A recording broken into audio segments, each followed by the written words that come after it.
शंकर भगवान की जय। शिव पुराण श्री रुद्र संहिता। ये भोले बाबा की कथा है। यदि पूरा सुन लिया तो फायदा तो निश्चित होगा। नारद जी बोले, हे पिताश्री, जब तारकासुर के तीनों पुत्र तारकाक्ष, कमलाक्ष और विद्युन्माली आनंद पूर्वक अपने अपने लोकों में निवास करने लगे, तब फिर आगे क्या हुआ? ब्रह्मा जी बोले, हे नारद, तारक पुत्रों के तीनों लोकों के अद्भुत तेज से दग्ध होकर सभी देवतागण देवराज इंद्र के साथ दुखी अवस्था में ब्रह्मलोक में मेरी शरण में आए। वहां मुझे नमस्कार करने के पश्चात देवताओं ने अपना दुख बताना शुरू किया। वे बोले, हे विधाता, त्रिपुरों के स्वामी, तारकाक्ष, कमलाक्ष और विद्युन्माली नामक तीनों तारक पुत्रों ने हम सभी देवताओं को संतप्त कर दिया है। भगवान, अपनी रक्षा के लिए हम सभी आपकी शरण में आए हैं। प्रभु, आप हमें उनके वध का कोई उपाय बताइए, ताकि हम अपने दुखों को दूर करके पुनः पहले की भांति अपने लोक में सुख से रह सकें। यह सुनकर मैंने उनसे कहा, हे देवताओं, तुम्हें इस प्रकार उन तारका पुत्रों से डरने की कोई आवश्यकता नहीं है। तुम्हारी इच्छा के अनुसार मैं तुम्हें उनके वध का उपाय बताता हूँ। उन तीनों ही असुरों को मैंने वरदान दिया है, अतः मैं उनका वध नहीं कर सकता। इसलिए तुम सब भगवान शिव की शरण में जाओ, वे ही तुम्हारी इस दुख की घड़ी से सहायता करेंगे। तुम उनके पास जाकर उन्हें प्रसन्न करो। मुझ ब्रह्मा के ये वचन सुनकर सभी देवता अपने स्वामी देवराज इंद्र के नेतृत्व में भगवान शिव के पास कैलाश पर्वत पर पहुँचे। वहाँ सबने भक्ति भाव से भगवान शिव को प्रणाम किया और उनकी स्तुति करने लगे। तत्पश्चात देवता बोले, हे महादेव जी, तारकासुर के तीनों पुत्रों ने हमें परास्त कर दिया है। यही नहीं, उन्होंने सभी ऋषि मुनियों को भी बंदी बना लिया है। वे उन्हें यज्ञ नहीं करने देते हैं। चारों ओर हाहाकार मचा हुआ है। उन्होंने इस त्रिलोक को अपने वश में कर लिया है और पूरे संसार को नष्ट करने में लगे हुए हैं। ब्रह्मा जी द्वारा इन तीनों को अवध्य होने का वरदान मिला है। इसी कारण वे तीनों बलशाली दानव मद में अंधे हो चुके हैं और मनुष्यों और देवताओं को तरह तरह से प्रताड़ित कर रहे हैं। हे भक्त वत्सल, हे करुणा निधान, हम सब देवता परेशान होकर आपकी शरण में इस आशा के साथ आए हैं कि आप हम सबकी उन तीनों असुरों से रक्षा करेंगे तथा इस पृथ्वी और स्वर्ग को उनके आतंकों से मुक्ति दिलाएंगे। भगवान, इससे पहले कि वे इस जगत का ही विनाश कर दें, आप उनसे हम सबकी रक्षा करें। ब्रह्मा जी बोले, हे नारद, इस प्रकार सब देवताओं ने त्रिलोकीनाथ भगवान शिव को उन तीनों तारकासुर के आतंक के विषय में सब कुछ बता दिया। तब सारी बातें सुनकर भगवान शिव बोले, हे देवताओं, मैंने तुम्हारे कष्टों को जान लिया है।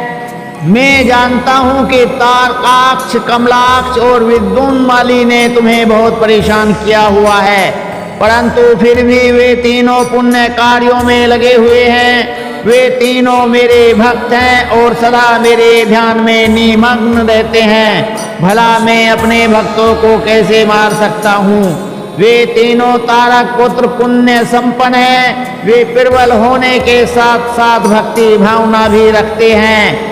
तब तक उनका पुण्य संचित है और वे मेरी आराधना करते रहेंगे। मेरे लिए उन्हें मारना असंभव है, क्योंकि स्वयं ब्रह्मा जी के अनुसार मित्र द्रोह से बढ़कर कोई भी पाप नहीं है। जब वे तीनों असुर नियम पूर्वक मेरी पूजा आराधना करते हैं तो मैं क्यों बिना किसी ठोस कारण से उनका वध करूं?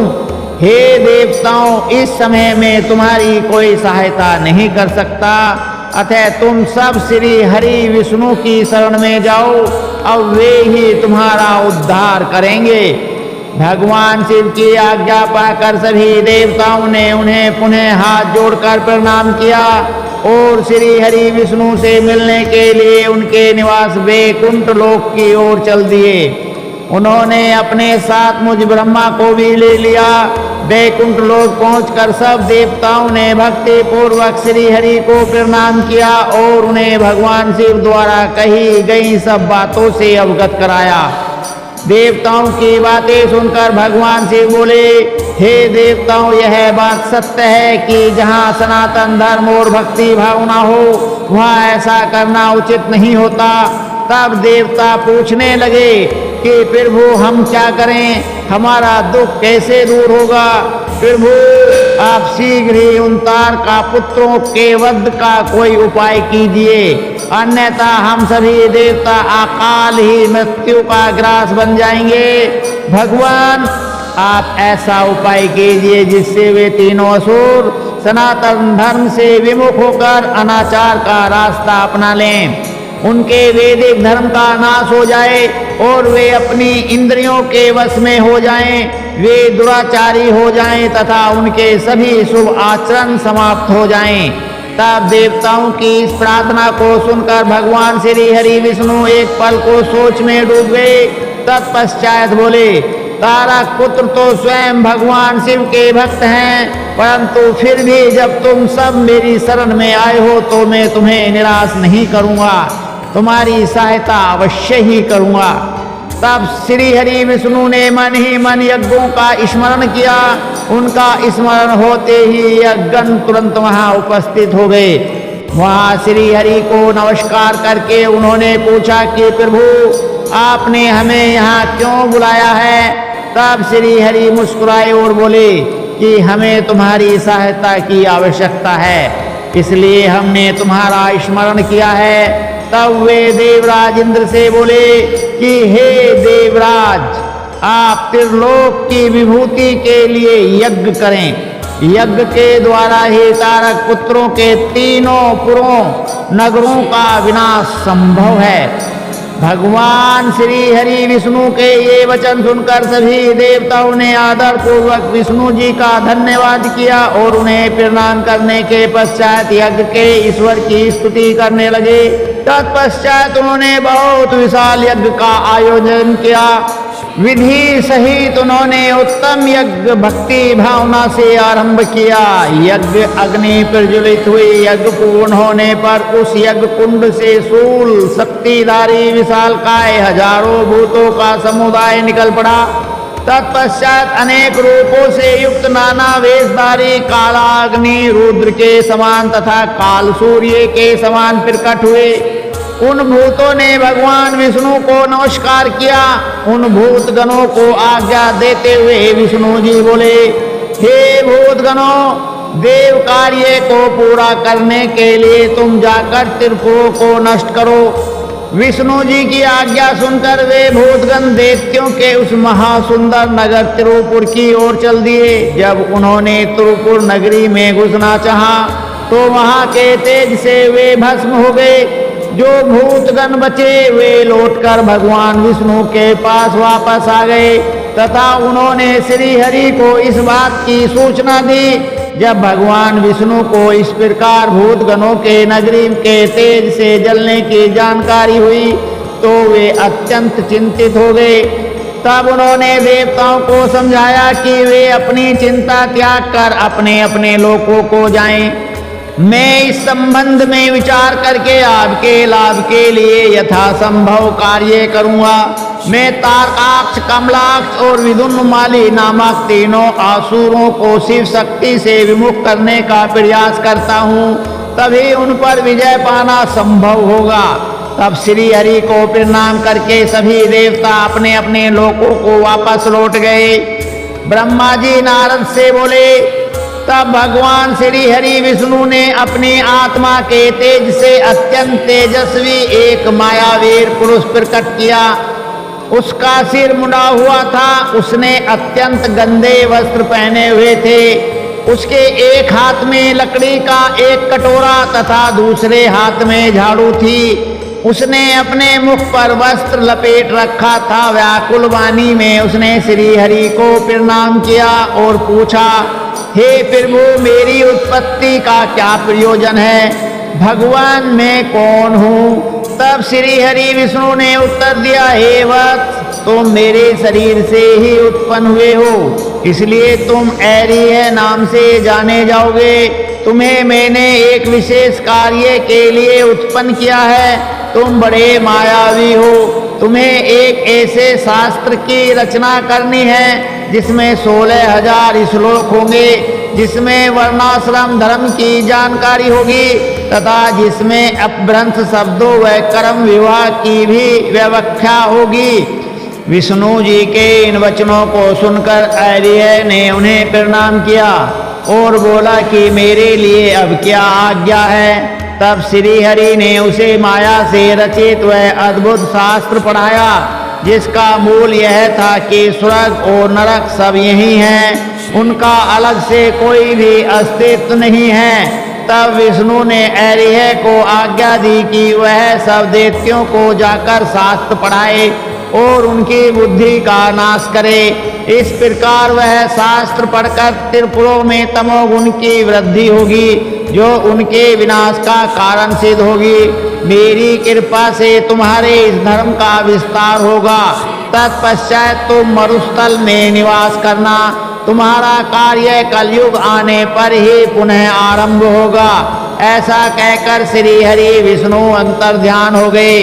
तब ऐरिय ने भगवान विष्णु की आज्ञा के अनुसार अपने अनेक शिष्य बनाए और उन्हें उसी माया में शास्त्र की शिक्षा दी। विशेष रूप से उनके 4 शिष्य बने, जिनको उन्होंने कृषि, पत्ती, कीर्य और उपाध्याय नाम प्रदान किया। वे चारों शिष्य अपने गुरु के समान ही आचरण करने वाले थे। उनका एक ही धर्म था, पाखंड। वे नाक पर कपड़ा लपेटे गंदे वस्त्र धारण करके इधर उधर घूमते रहते थे। एक दिन ऐरिय अपने चारों शिष्यों को अपने साथ लेकर त्रिपुर नगर में चल दिए। वहां पहुंचकर उन्होंने अपनी माया फैलानी आरंभ की, परंतु भगवान शिव की कृपा से उस त्रिपुरी में उनकी माया का प्रभाव नहीं हो रहा था। तब उन्होंने व्याकुल होकर भगवान विष्णु का स्मरण किया। भगवान विष्णु ने अलौकिक गति से सभी बातें जान ली। भगवान शिव का ध्यान करते हुए विष्णु जी ने, हे नारद, जब तुम्हारा स्मरण किया, अपने स्वामी के स्मरण करते ही तुम तत्काल उनकी सेवा में उपस्थित हो गए।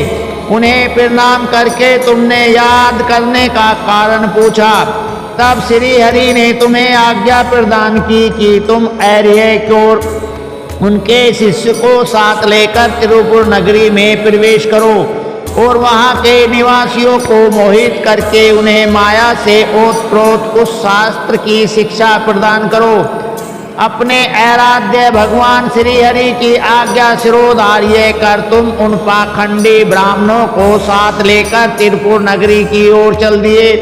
वहां जाकर तुम तारकाक्ष, कमलाक्ष और विद्युन्माली नामक त्रिपुर स्वामियों से मिले तथा उनसे उस माया में शास्त्र की प्रशंसा करने लगे। तुमने उन्हें बताया कि तुम इसी शास्त्र से शिक्षा ग्रहण करते हो। यह बात जानकर त्रिपुर स्वामियों को बड़ा आश्चर्य हुआ और वे उस माया में शास्त्र की माया से मोहित होने लगे। तब उन्होंने ऐरिय को अपना गुरु बना लिया और उनसे दीक्षा लेने लगे। यह देखकर त्रिपुरों के अन्य निवासी भी उन मायावी शिष्यों एवं उनके गुरु से शिक्षा ग्रहण करने लगे। नारद जी ने पूछा, हे ब्रह्मदेव, उन तीनों महाबलशाली दैत्य राजों ने उन मायावी और पाखंडी ऐरिय और उनके शिष्यों द्वारा शिक्षा ग्रहण होने पर वहां क्या हुआ? उन मायावी पुरुषों ने क्या किया, कृपया मुझे बताइए। नारद जी का प्रश्न सुनकर ब्रह्मा जी बोले, हे नारद, जब त्रिपुर के राजा ही उस माया में शास्त्र द्वारा दीक्षित हो गए तो वहां की जनता क्यों नहीं होती। अरिहंत ने कहा, मेरा ज्ञान वेदांत का सार है, यह अनादि काल से चला आ रहा है। इसमें कर्ता कर्म नहीं है। आत्मा के देह अर्थात शरीर से जितने भी बंधन हैं वे सब ईश्वर के ही हैं।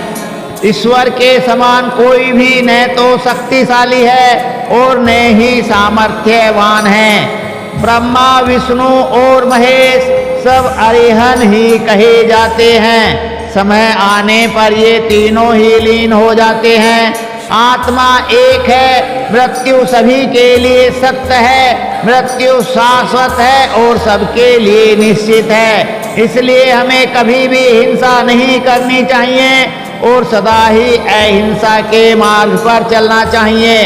अहिंसा ही परम धर्म है। किसी को दुख पहुंचाना महापाप है। इसलिए हमें कभी भी कमजोर और निर्बलों को नहीं सताना चाहिए। दूसरों को क्षमा करना ही सबसे बड़ा गुण है। इसलिए सदा अहिंसा का मार्ग अपनाना चाहिए। हिंसा और लड़ाई झगड़े का मार्ग हमें नरक की ओर ले जाता है। इसलिए किसी को डराओ धमकाओ मत, सदैव विनम्रता का आचरण करो। भूखों को भोजन दो, रोगियों को औषधि, छात्रों को विद्या का दान करो, भक्ति के साथ उपासना करो। आडंबरों की कोई आवश्यकता नहीं होती। मन को शुद्ध रखो तथा 12 स्थानों की पूजा करो, जिनमें 5 कर्मेंद्रियां, 5 ज्ञानेंद्रियां तथा मन व बुद्धि सम्मिलित हैं। इसी धरा पर ही स्वर्ग और नरक दोनों स्थित हैं। अतः अनावश्यक रूप से उनकी कामना मन में लेकर अपने को कष्ट देना पूर्णतः गलत है। शांति और सुखपूर्वक मरना ही मोक्ष की प्राप्ति है। स्वर्ग की प्राप्ति की इच्छा मन में लेकर हवन की अग्नि में तिल, घी और पशु की बलि देना कहाँ की मानवता है। इस प्रकार उन असुर राजाओं को अपना जीवन दर्शन सुनाकर अरिहंत उस पुर के निवासियों से बोले कि मनुष्य को सुखपूर्वक निवास करना चाहिए। आनंद ही ब्रह्म है और परम ब्रह्म की प्राप्ति सिर्फ एक कल्पना है। तभी कहता हूँ कि जब तक आपका शरीर स्वस्थ और समर्थ है, अपने सुख का मार्ग ढूंढकर उसका अनुसरण करो, अन्यथा शीघ्र ही तुम पर बुढ़ापा आ जाएगा और तुम्हारा शरीर नष्ट हो जाएगा। इसलिए ज्ञानियों को स्वयं अपने सुख की खोज करनी चाहिए। मेरी इस बात का समर्थन वेद भी करते हैं। मनुष्यों को जाति पाति के बंधनों में फंसकर कभी किसी को कम नहीं समझना चाहिए। सृष्टि के आरंभ में ब्रह्मा जी की उत्पत्ति हुई। उनके दक्ष और मरीचि नामक 2 पुत्र हुए। मरीचि के पुत्र कश्यप जी ने दक्ष की 13 कन्याओं का धर्म से विवाह कराया। फिर प्रजापति के मुख, बाहु, उरु, जंघा और चरण से वर्ण उत्पन्न हुए, ऐसा कहा जाता है। परंतु ये सभी बातें गलत जान पड़ती हैं, क्योंकि एक ही शरीर से जन्म लेने वाले सभी पुत्र भिन्न भिन्न रूप वाले कैसे हो सकते हैं। इसलिए वर्ण भेद को अनुचित मानना चाहिए। ब्रह्मा जी बोले, इस प्रकार उन अरिहंत नामक धर्मात्मा ने अपने भाषण द्वारा तारकाक्ष, कमलाक्ष और विद्युन्माली नामक 3 असुरों के निवासियों को वेद मार्ग से विमुख कर दिया। साथ ही उन्होंने पतिव्रता स्त्रियों के पतिव्रता धर्म और पुरुषों के जितेंद्रिय धर्म को अस्वीकार कर दिया। उन्होंने धर्म, यज्ञ, तीर्थ, श्रद्धा और धर्म शास्त्रों का भी खंडन किया। विशेष रूप से उन्होंने भगवान शिव की पूजा न करने के लिए सभी को प्रोत्साहित किया और सब देवताओं के पूजन और आराधना को व्यर्थ बताया। इस प्रकार उन अरिहनेपुर के वासियों को अपने झूठे धर्म और पाखंड से मोहित कर दिया। इस प्रकार वहां अधर्म फैल गया। तत्पश्चात भगवान श्री हरि की माया से देवी महालक्ष्मी भी उन त्रिपुरों में अपना अनादर देखकर उस स्थान को त्याग कर चली गईं। व्यास जी ने पूछा, हे सनत कुमार जी, जब उन त्रिपुर स्वामियों की बुद्धि उनकी प्रजा सहित मोहित हो गई तब क्या हुआ? कौन सी घटना घटी? प्रभु कृपया कर इस विषय में मेरे ज्ञान को बढ़ाइए। तब व्यास जी के प्रश्नों का उत्तर देते हुए सनत कुमार जी बोले, हे महर्षि, जब उन तीनों पुरों का मुख पूर्व दिशा की ओर हो गया और तारकाक्ष, कमलाक्ष और विद्युन्माली नामक दैत्यों ने भगवान शिव का पूजन और अर्चन छोड़ दिया, तब उनके राज्य में चारों ओर दुराचार फैल गया। उस समय भगवान विष्णु और ब्रह्मा जी सभी देवताओं के साथ भगवान शिव की स्तुति करने कैलाश पर्वत पर गए। वहां पहुंचकर उन्होंने शिव जी को साष्टांग प्रणाम किया। तत्पश्चात देवता बोले, हे देवाधिदेव, हे करुणा निधान, आप सभी जीवों में आत्म स्वरूप कल्याण करने वाले और अपने भक्तों को पीड़ा हरने वाले हैं। गले में नीला चिन्ह होने के कारण आप नीलकंठ कहलाते हैं। हम हाथ जोड़कर आपको प्रणाम करते हैं। आप सब प्राणियों एवं देवताओं के लिए वंदनीय हैं तथा सबकी बाधाओं और विपत्तियों को दूर करते हैं। भगवान आप ही रजोगुण, सतोगुण और तमोगुण के आश्रय से ब्रह्मा, विष्णु और महेश के अवतार धरकर जगत की सृष्टि, पालन और संहार करते हैं। आप ही अपने भक्तों को इस भव सागर से पार कराने वाले हैं। वेद आपके परब्रह्म स्वरूप और तत्व स्वरूप का वर्णन करते हैं। आप सर्वव्यापी, सर्वात्मा और इन तीनों लोगों के अधिपति हैं। आप सूर्य से भी अधिक तेजस्वी और दीप्तिमान हैं। हम आपको नमस्कार करते हैं। आप ही इस प्रकृति के प्रवर्तक हैं तथा सब प्राणियों के शरीर में रहते हैं। ऐसे परमेश्वर को हम प्रणाम करते हैं। हे शिव शंभो, तारकाक्ष, कमलाक्ष और विद्युन्माली नामक त्रिपुर स्वामियों ने हम देवताओं को अनेकों प्रकार से परेशान कर प्रताड़ित किया है। वे देवताओं का विनाश करने के लिए उन्मुख हैं। हे प्रभु, हम आपकी शरण में आए हैं। भगवान, उन आसुरों का विनाश करके हमारी रक्षा कीजिए।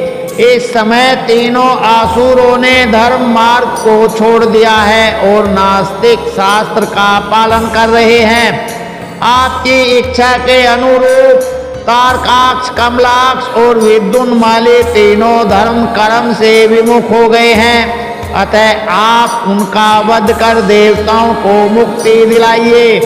इस प्रकार कहकर सभी देवता चुप हो मस्तक झुकाकर खड़े हो गए। तब भगवान शिव बोले, हे देवताओं, तारकाक्ष, कमलाक्ष और विद्युन्माली तीनों ही यद्यपि धर्म से विमुख होकर धन, वैभव और ऐश्वर्य रूप में डूबकर सब कुछ भूल गए हैं, परंतु फिर भी वे मेरे असीम भक्त रहे हैं। तब भगवान विष्णु ने उन त्रिपुर स्वामियों को वहां की प्रजा के साथ मोहित कर धर्म कर्म से विमुख कर ही दिया है, तो वे स्वयं ही उनका वध क्यों नहीं कर देते। शिव जी के ये वचन सुनकर ब्रह्मा जी बोले, हे परमेश्वर, आप भक्त वत्सल हैं। पाप आपसे कोसों दूर भागता है। प्रभु, आपकी आज्ञा के बिना इस जगत में पत्ता तक नहीं हिलता। भगवान, आपकी इच्छा के अनुरूप ही विष्णु जी ने उन सबको मोहित कर पथ भ्रष्ट किया है। अब आप उन त्रिपुरों स्वामियों का वध करके इस जगत का उद्धार कीजिए। प्रभु, आप तो इस जगत का आधार हैं। हम सब आपके सेवक हैं और आपकी आज्ञा के अनुसार कार्य को पूरा करते हैं। आप सम्राट और हम आपकी प्रजा हैं। ब्रह्मा जी के इन वचनों को सुनकर भगवान शिव प्रसन्न होकर बोले, हे ब्रह्मांड, आप मुझे देवताओं का सम्राट कह रहे हैं, पर आप ऐसा कैसे कह सकते हैं जबकि आप जानते ही हैं कि मेरे पास न तो कोई दिव्य रथ है और न ही कोई सारथी है। फिर भला मैं कैसे उन सर्व सुविधा संपन्न त्रिपुरो स्वामी को युद्ध में परास्त कर पाऊंगा। मेरे पास तो धनुष भी नहीं है जिससे मैं उन दैत्यों का वध कर सकूं। भगवान शिव के यह कहते ही सब देवता प्रसन्न हो गए। उन्होंने कहा कि प्रभु, यदि आप उनका वध करने के लिए तैयार हैं तो हम सभी आपके लिए रथ तथा अन्य शस्त्र सामग्री का प्रबंध कर देंगे। अब समय तो पूरा हो गया है, आगे के शिव पुराण बहुत ज्ञान वर्धक पुण्यदायक है, जिसे कल आप और हम पढ़ेंगे सुनेंगे, जीवन को सफल करेंगे। भोले बाबा की जय, शिव शंकर भगवान की जय, सभी देवताओं की जय। ओम नमः शिवाय।